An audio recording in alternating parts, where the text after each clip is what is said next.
बोलावणं आल्याशिवाय इथे आपल्याला जाता येत नाही. आता कुठे ते पुढे तुम्हाला समजेलच. तर पहाटे सकाळी आम्ही लवकर घरातून निघालेलो होतो आणि मग वाटतं कुठेतरी म्हटलं नाश्ता करूयात म्हणून एका ठिकाणी आम्ही नाश्त्यासाठी थांबलेलो होतो. आणि जिथे आम्ही थांबलेलो होतो ना तिथला आजूबाजूचा परिसर खूप जास्त सुंदर होता.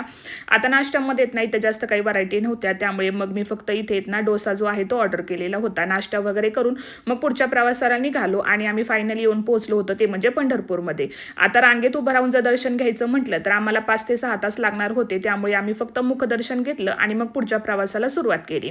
आता संध्याकाळी फायनली आम्ही येऊन पोहोचलो होतो ते म्हणजे अक्कलकोटला. आता इथे येता येता ना आम्हाला खूप जास्त संध्याकाळ झालेली होती, त्यामुळे मग म्हटलं आजचा मुक्काम आपण इथेच करूयात.